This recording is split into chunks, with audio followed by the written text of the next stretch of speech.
سہل بن سعد رضی اللہ عنہ نے بیان کیا کہ قبا کے بنو عمرو بن عوف میں آپس میں کچھ تکرار ہو گئی تو رسول اللہ صلی اللہ علیہ وسلم اپنے کئی اصحاب کو ساتھ لے کر ان کے یہاں ان میں صلح کرانے کے لیے گئے اور نماز کا وقت ہو گیا لیکن آپ تشریف نہ لا سکے۔ چنانچہ بلال رضی اللہ عنہ نے آگے بڑھ کر اذان دی۔ ابھی تک چونکہ حضرت صلی اللہ علیہ وسلم تشریف نہیں لائے تھے، اس لیے وہ حضرت صلی اللہ علیہ وسلم ہی کی ہدایت کے مطابق ابو بکر رضی اللہ عنہ کے پاس آئے اور ان سے کہا حضور صلی اللہ علیہ وسلم وہیں رک گئے ہیں اور نماز کا وقت ہو گیا ہے، کیا آپ لوگوں کو نماز پڑھا دیں گے؟ انہوں نے کہا کہ ہاں اگر تم چاہو۔ اس کے بعد بلال رضی اللہ عنہ نے نماز کی تکبیر کہی اور ابو بکر رضی اللہ عنہ آگے بڑھے۔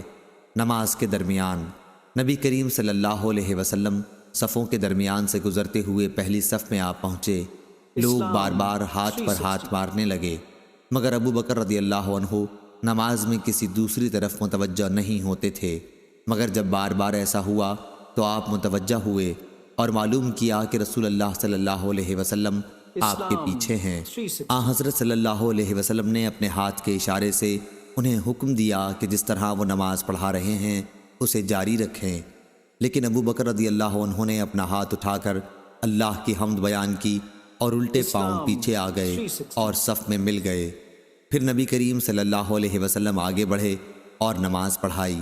نماز سے فارغ ہو کر آپ لوگوں کی طرف متوجہ ہوئے اور انہیں ہدایت کی کہ لوگوں، جب نماز میں کوئی بات پیش آتی ہے تو تم ہاتھ پر ہاتھ مارنے لگتے ہو۔ ہاتھ پر ہاتھ مارنا عورتوں کے لیے ہے، مردوں کو جس کی نماز میں کوئی بات پیش آئے تو اسے سبحان اللہ کہنا چاہیے، کیونکہ یہ لفظ جو بھی سنے گا وہ متوجہ ہو جائے گا۔